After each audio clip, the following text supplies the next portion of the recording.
So this picture is of my ex-girlfriend from college, but like what happened is I was dating her like my sophomore year of college, and she stopped being hot. Like she was so attractive, and then she stopped being attractive like after I went with her to Mexico. And but like to a 5-year old, like someone that's not like a kid is, or someone that's a little bit bigger is not attractive.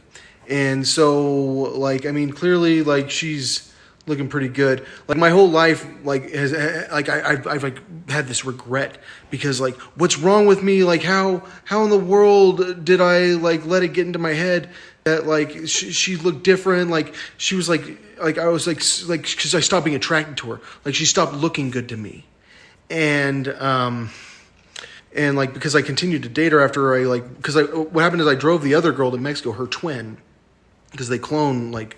Would you clone her if you need a person to have sex with? Yes, please.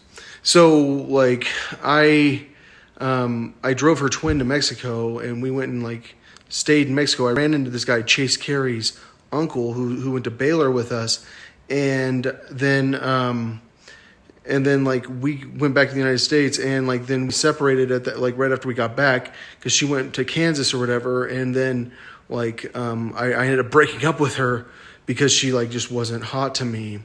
Like yeah, and like so like for my entire life I've always thought like there's something about like the way that your features get exaggerated. Like if you date someone like psychologically, like I have a problem in my mind. Like if I date someone, they're gonna stop looking the same, and like even if they look the same, they're not gonna look the same, and it's because like I took her to go get kidnapped, or I took her twin to go get kidnapped, and like it's a nightmare. Like when you find out that like the best vacation of your life was taking a little tiny kid to get kidnapped. Because I loved her twin.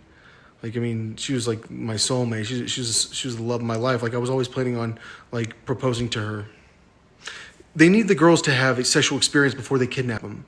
Like that's what it's about. Like they need them to like know that they've had boyfriends, and like that like she was a college student. Like the girl's been in college. Like she dates a guy that's a 190 IQ. Like that's like her age. Like she has no idea that kid is like because he doesn't get the best grades. But she has no idea his IQ is so high. She thinks he's an adult. Like he's actually a little tiny kid. So they murdered her and my pastor in front of the entire church. Kyle Lake from